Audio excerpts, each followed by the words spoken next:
마음을 열어주는 101가지 이야기라는 책에 렌 앤더스가 쓴 나의 아버지는 내가 라고 하는 이렇게 시작되는 글이 있습니다.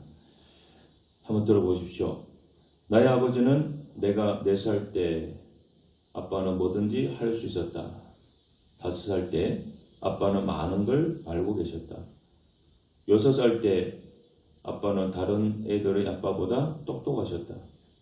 8살 때 아빠가 모든 걸 정확히 아는 건 아니었다. 10살 때 아빠가 그것에 대해 아무것도 모르는 건 당연한 일이다. 14살 때 아빠에겐 신경 쓸 필요가 없어. 아빠 너무 구식이거든. 21살 때 우리 아빠 구제불능일 정도로 시대에 지렸지. 25살 때 아빠는 그것에 대해 약간 알긴 하신다. 그럴 수밖에 없는 것은 오랫동안 그 일에 경험을 쌓아 오셨으니까. 30살 때 아마도 아버지의 의견을 물어보는 게 좋을 듯하다. 아버지는 경험이 많으시니까. 35살 때 아버지에게 여쭙기 전에는 난 아무것도 하지 않게 되었다. 40살 때 아버지라면 이럴 때 어떻게 하셨을까 하는 생각을 종종 한다. 아버지는 그만큼 현명하고 세상 경험이 많으시다. 50살 때 아버지가 지금 내 곁에 계셔서 이 모든 걸 말씀드릴 수 있다면 난 무슨 일이든 할 수 있을 것 같다. 아버지가 얼마나 훌륭한 분이셨는가를 미처 알지 못했던 게 후회스럽다. 아빠를 하늘처럼 신뢰하던 아이들이 커가면서 아빠에 대한 신뢰도가 변합니다. 아마 우리가 자식의 입장에서 부모의 입장으로 점점 성장하고 나이가 들면서 아마 이분의 글에 많은 부분이 공감이 될 것입니다. 이것은 이 아이에 대한 것뿐만 아니라 우리 신앙인들도 마찬가지입니다. 한결같은 믿음과 신뢰감을 가지고 계속 신앙생활을 한다는 것이 쉽지 않습니다. 그래서 어려운 일이 오거나 문제가 있거나 또 답답한 일, 절망한 일이 닥치게 되면 흔히 믿음을 내팽개쳐 버리는 그런 일이 생깁니다. 그렇게 잘 믿었는데 고난 때문에 신앙을 버리고 교회를 떠난 이들이 있습니다. 내가 원하는 대로 일이 풀려지지 않으면 믿음을 포기합니다. 사실 믿음을 끝까지 지키며 사는 것이 생각보다 정말 쉽지 않습니다. 제가 초등학교 때부터 같이 다녔던 그 고향교회 친구들 중에 지금 제 나이가 될 때까지 교회를 떠나지 않은 친구들이 거의 없습니다. 드물 5손가락에 꼽을 정도밖에 남지 않았습니다. 상당수는 여러 가지 이유로 더 이상 교회를 다니지 않습니다. 이 이유들 중에는 어려움이 와서 믿음을 버린 경우도 있을 것입니다. 히브리서 11장은 제목을 붙이면 믿음장 그렇게 붙일 수 있습니다. 왜냐하면 많은 믿음의 사람들이 소개가 되고 또 믿음이라고 하는 단어가 성경 중에 제일 많이 나오는 것이 히브리서 11장입니다. 그래서 믿음장이다 그렇게 별명을 붙입니다. 이 믿음의 사람들의 삶을 통해서 과연 믿음으로 산다는 게 뭔가 그것을 우리가 배울 수 있습니다. 믿음으로 살면 어떻게 되는가 그런 과정, 그런 결론 다 보게 됩니다. 어떤 믿음을 가지고 우리가 있어야 정말 끝까지 신앙을 지킬 수가 있고 그리고 마침내 복을 받는 사람이 될 수 있을까? 그것을 이 11장에서 우리는 배울 수 있게 됩니다. 첫 번째는 정말 이분들은 고난 중에도 변함없이 신뢰하는 믿음이었습니다. 히브리서 11장에 나오는 사람들은 다양한 시대, 또 다양한 환경, 다양한 삶을 살았던 사람들입니다. 아벨같이 수천 년 사람이 있고 그리고 예수님 죽으신 뒤에 이제 몇천 년 지난 다음에 그런 분들도 계시고. 그러나 이들의 삶의 특징은 한 가지로 딱 귀결됩니다. 그게 뭡니까? 바로 믿음으로라고 하는 단어, 여기에 다 들어가 있습니다. 믿음으로 어떤 사람들의 삶은 참 고단했습니다. 믿음으로 살았는데 참 어려움도 많았고 힘들었습니다. 또 믿음으로 어떤 사람들은 전쟁과 엄청난 박해 상황 가운데 있기도 했습니다. 믿음으로 살았지만 사자나 칼이나 전쟁이나 고문이나 결박이나 옥에 갇히는 것, 돌에 맞는 것을 겪었습니다. 믿음으로 살았는데 시험을 당하고 궁핍이 있었고 환난이 있었고 학대를 받았습니다. 자, 믿음으로 살았던 이들의 처한 환경이었습니다. 어떻습니까? 너무나 어려운 삶의 자리 아닙니까? 너무나 고통스럽죠. 그런데 결과적으로 승리했죠. 결과적으로는 다 이겨냈습니다. 이 비결이 무엇입니까? 그들의 능력이 출중했기 때문이 아니죠. 성경은 한 가지로 말합니다. 믿음으로 살았다. 환경이 좋아서 모든 것이 잘 풀려서 내가 원하는 대로 다 되기 때문에 아니었습니다. 삶은 정말 어렵고 고단했지만은 그들은 그 고난 중에서도 하나님을 신뢰하고 믿음을 지켰습니다. 그래서 승리했던 거죠. 고난의 한복판에서 하나님을 향해 정말로 손을 들고 이렇게 외쳤습니다. 나는 하나님을 끝까지 신뢰합니다. 나는 하나님 믿습니다. 그들의 살았던 환경이 좋았고 그들이 원하는 것은 무엇이나 누릴 수 있었던 풍족한 그런 삶이어서 하나님을 신뢰한 게 아닙니다. 사실 내가 내 삶이 다 잘 되고 내가 원하는 대로 다 되고 뭐 풍족하고 모든 삶이 넘치면 하나님 믿지 말라 그래도 얼마나 믿기가 쉽겠어요. 그들의 삶에 이 11장에 나오는 이분들의 삶에는 위기와 어려움이 있었지만은 그 자리에서 담대하게 믿음을 지키며 승리한 사람들이에요. 33절부터 다시 보십시오. 그들은 믿음으로 나라들을 이기기도 하고 의를 행하기도 하고 약속을 받기도 하고 사자들의 입을 막기도 하고 불의 세력을 멸하기도 하고 칼날을 피하기도 하고 연약한 가운데서 강하게 되기도 하고 전쟁에 용감하게 되어 이방 사람들의 진을 물리치기도 하고 여자들은 자기의 죽은 자들을 부활로 받아들이기도 하고 어떤 이들은 더 좋은 부활을 꽂아여 심한 고문을 받되 그 차에 풀려나기를 원하지 아니했다. 성경은 이 믿음의 사람들을 소개하면서 이렇게 결론을 맺습니다. 38절 말씀이죠. 이런 사람은 세상이 감당하지 못한다. 세상에서 더 이상 두 손 두 발 다 떨었다. 그 김길 목사님이 쓴 사명이라고 하는 책에 이런 글이 나옵니다. 어떤 집사님이 이제 이 김 목사님을 찾아와서 한 얘기예요. 그 한 번의 집사님이 어떤 목사님을 따라 교회를 같이 개척을 하게 됐다고 합니다. 근데 이 목사님이 이제 그 교회에서 청년부를 담당하는 이제 부장 집사님이 됐는데 한 번은 청년들을 데리고 그 바닷가 쪽으로 수련회를 이렇게 가게 됐습니다. 근데 그 수련회 갔는데 그 믿음 좋은 형제가 파도에 휩쓸려서 그냥 죽고 말았다는 거예요. 그 왜 그랬는가 하면은 어떤 한 자매가 물에 빠졌는데 그 자매를 건지려다가 그 자매는 건지고 자기는 못 빠져나와서 이제 죽어버린 겁니다. 이 개척교회에서 교회 잘 다니는 청년 한 명이 죽었으니까 발별하게 난 거죠. 그래서 그 일로 죽은 그 청년의 아버지가 장로님이었죠. 그 교회, 개척교회 장로님.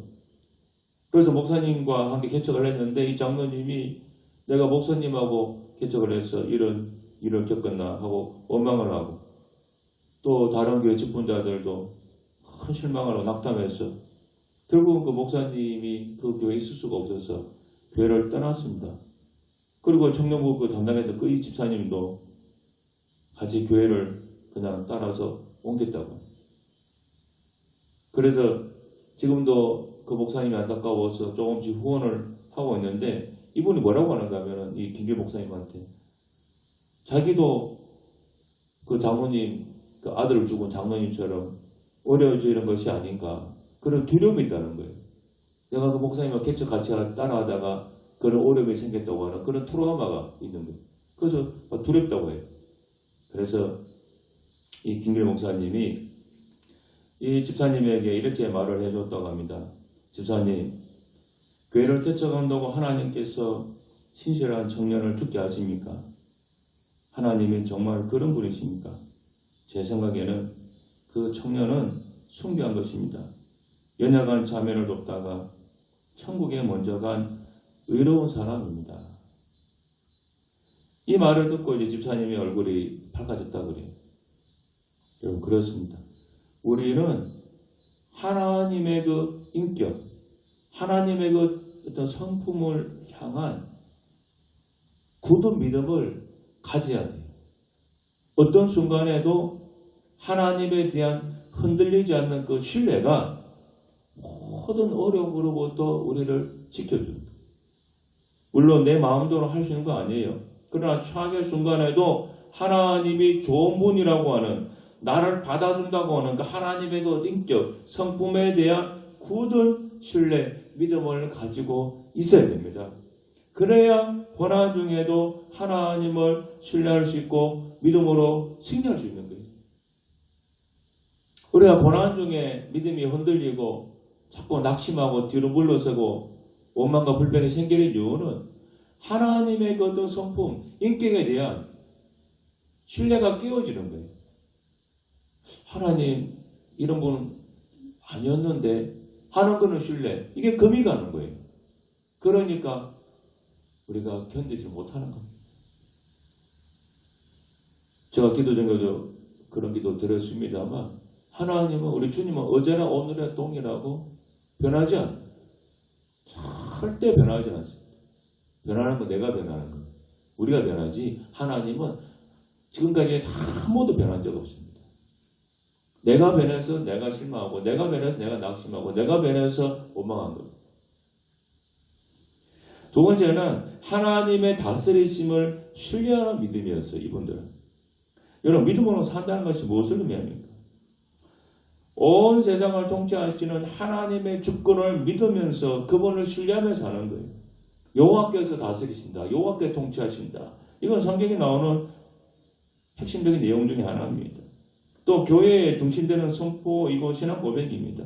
여러분 초대교회부터 시작해서 모든 설교자들의 중심 메시지는 뭐냐? 하나님 나라입니다. 이것은 다른 말로 하면 하나님의 다스리심에 대한 선포입니다. 여호와께서 다스리시는 거기에 대한 선포에 대한 믿음의 공동체가 이것이 우리 믿음의 공동체에 올렸던 찬양이고 또 기도이고 또 시편에 나오는 중심적인 내용이라는 거예요. 사도행 28장에 보면은 사도가 로마 감옥에 갇힌 그 내용이 나옵니다. 로마 감옥에 갇혀 있다가 죽게 되는데 바울이 감옥에 갇혀 있는 동안에 사람들을 만나면 말했던 말의 주제가 뭐냐? 그게 바로 하나님의 나라였다는 거예요. 사도행 28장 30절 31절 보면은 2년을 자기 셋집에 머물면서 자기에게 오는 사람을 다 영접하고 하나님 나라를 전파했다. 그렇게 나옵니다. 하나님 나라를 전파했다. 그러니까 믿음으로 산다는 게 뭐냐? 하나님의 통치와 다스리심을 믿고 그를 신뢰하면서 나아가는 삶이에요. 하나님 나라를 전파했다는 것은 하나님이 다스리신다. 바로 그 얘기입니다. 온 우주 역사와 이 나라와 민족을 통치하고 오늘 나의 삶을 통치하시는 하나님의 그 다스리심 앞에서 나는 하나님 다스리심을 신뢰합니다. 바로 그 고백하는 게 뭐냐? 이게 믿음이라는 거예요. 내 인생의 캄캄한 밤중에도 내 인생이 꼬여가는 그곳에서도 내가 힘들고 답답한 그 순간에도 우리는 어떻게 고백이 되느냐? 나는 하나님께서 내 삶을 다스리시는 걸 나 믿습니다. 그렇게 하나님이 나를 다스리시고 나에게 통치하시고 내 삶을 다 잡고 계시다. 그걸 믿어야 됩니다. 하나님이 다스린다고 하는 이 사실이 때로 의심스러워지는 이유는 언제냐? 주로 어려움을 당할 때 이 질문을 자꾸 의심과 질문을 던집니다. 좋은 일이 생겼을 때는 오히려 내가 잘나서 그렇게 된 것처럼 생각하지만 어려움에 딱 다시 어떻게 됩니까? 하나님 때문에 그렇게 됐다. 그렇지 않아요. 하나님이 내 삶을 잘 안 돌봐주셔가지고, 즉 하나님이 잘 안 다스려 줘가지고 이렇게 됐다. 그렇지 않아요. 옛날에 우리 조선시절에 옛날 보면 그런 얘기 있잖아요. 한 나라에 흉년이 들거나 홍수가 나면 백성들 어떻게 하겠습니까? 아이고 임금이 잘못해서 그래 됐나 보다. 그런 얘기들을 많이 하잖아요. 나라님이 뭔가 잘못해서 이 나라에 흉년이 왔나 보다. 딱 그 짝이에요. 내가 삶이 다 어려워지면 하나님이 나를 잘 안 돌봐 주셔서 그래 된다. 즉 하나님이 잘 안 다스려 주셔서 그래 된다. 그런 생각 안 돼요. 이게 이 의심이 생기니까 믿음이 됩니다. 여러분 하나님은 지금도 선하시게 이 세상과 나를 다스리고 있다. 이걸 믿으셔야 돼요. 그 지금 걸리라고 하는 목사님이 계세요. 이번에 이야기를 들었는데 이분은 이제 캄보디아, 나이지리아, 또 하이티 굉장히 오산 나라죠. 이 저개발 국가에서 농업과 지역사회 개발 프로그램을 도와주면서 선교 사역하던 그런 분이었습니다. 2010년 1월에 하이티에 큰 대지진이 일어났습니다. 신문에 한번 나왔었는데 이때 이 진걸레 선교사님이 다른 2명과 함께 호텔에 있었습니다. 근데 그때 지진이 와가지고 호텔이 무너졌습니다.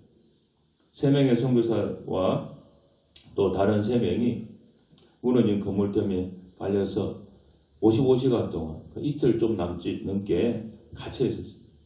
그들 중에 2사람은 심한 부상을 입었습니다. 길고 긴 고통과 어둠의 시간을 지나고 난 다음에 6명이 다 구출이 됐는데 같이 갔던 2명의 목사님은 부상에 회복되지 못하고 그냥 돌아가시고 말았습니다. 근데 진걸레 목사님이 55시간 동안 그 건물 밑에 갇혀 있는 동안에 그 경험을 이렇게 간증한 게 있습니다. 이제 지진으로 갇혔으니까 사실 죽을 수도 있잖아요, 이제 자기들도. 그러니까 그 어두컴컴한 어둠 속에서 어둠과 절망 가운데 있었던 경험을 얘기하는데 아무것도 할 수 없는 그 공간에서 이틀하고도 반날 동안 그냥 어떻게든 서로를 격려하면서 버텨갔다고 합니다. 살아야 되니까. 그래서 돌아가면서 기도도 하기도 하고 또 내게 감같던 평화와 같은 그런 복음성 찬송도 부르기도 했습니다. 그런데 이 김걸레 목사에 의하면 그들의 감정이 희망과 절망 사이를 오가는 롤러코스터와 같았다고 솔직히 고백했습니다. 하나님 믿고 선교하기 위해서 온 분들인데 그 55시간 동안 갇혀있는 동안에 어떤 때는 하나님 살려주지 하나님 믿는 믿음이 희망이 생기기도 하고 어떤 때는 아주 절망이 오기도 하고 이 두 마음이 계속 왔다 갔다 하더라고요. 하지만 그 건물 폐허 안에서도 그들은 여전히 하나님께서 이 세상을 다스리고 계시고 또 어떤 일이 닥친다 해도 그들의 미래는 안전하다는 그 믿음을 포기하지 않았다고. 하나님 다스린다. 이 말은 뭡니까? 하나님이 이 모든 것을 허락하셨다. 그 믿음이. 그래서 그 상황에서도 이 진걸레 목사님은 와이미라고 하는 이 질문을 하지 않았다 그래요. 왜 우리한테 이런 일이 났습니까? 그런 얘기를 질문하지 않고 what to do라고 하는 질문을 던져야 한다 그랬어요. 이게 뭡니까? 우리는 무엇을 해야 합니까? 살아남은 자로서 IT의 비극에 대해서 우리는 무엇을 해야 하는지 물어야 한다. 바로 그 얘기를 했습니다. 2명의 선교사가 세상을 떠났습니다. 그 선교하러 왔던 지진 때문에. 그럴지라도 왜 우리에게 이런 고통이 왔습니까? 그런 질문하지 말고 우리는 무엇을 해야 합니까? 자신이 살아남은 것은 세상을 떠난 다른 두 선교사보다 더 나은 무엇이 자신에게 있는 것 때문이 아니라 오직 그 이유는 알 수 없는 무조건적인 선물이고 그렇기 때문에 남겨진 시간 동안 자신의 삶을 IT의 회복을 위해 헌신할 것이다. 그래 고백했다고 그래요. 여러분 때로는 하나님이 존재하지 않는 것 같고 하나님이 계신다 해도 무능한 것 같고 능력이 있다 해도 무관심한 것 같은 상황이 우리 중에 종종 일어납니다. 때로는 그것이 다른 사람의 이야기가 아니라 바로 우리 자신에게 일어나기도 합니다. 그러나 진걸레 목사님에게 일어났던 일처럼요. 하지만은 그럴 때라도 우리 어떻게 됩니까? 하나님께서 여전히 이 우주와 세상과 우리를 다스리고 계시다. 이 믿음을 잃어버리면 안 돼요. 왜냐? 그것은 진실이기 때문에 그렇습니다. 그 변함없는 진리입니다. 여전히 하나님이 다스리고 있다. 물론 쉽지는 않습니다. 내가 이런 상황에 딱 부닥치면은 그 믿음을 가진다는 게 쉽지 않습니다. 그럼에도 우리가 믿음을 지킨다면 우리는 승리할 수 있고 또 마침내 하나님이 예배하신 우리 하나님 놀라운 은혜와 복을 다 누릴 수가 있다는 거예요. 아무쪼록 고난 중에서도 하나님을 신뢰하는 믿음 가지시고 항상 하나님이 나를 다스리신다. 내 삶을 다스리신다. 하는 그 믿음을 잃지 않기를 바랍니다. 기도하겠습니다. 자비로우신 하나님 아버지, 하나님은 언제나 오늘이나 동일하십니다. 내가 변하는 것이지 내가 변했지 하나님은 변한 적이 한 번도 없습니다. 하나님은 지금까지도 변함없이 동일하게 사랑하셨고 우리를 돌봐주셨고 또 그렇게 하십니다. 아버지 하나님, 이 믿음을 절대적으로 잃지 않도록 도와주옵소서. 우리 구주 예수님 이름으로 간절히 기도하옵나이다. 아멘.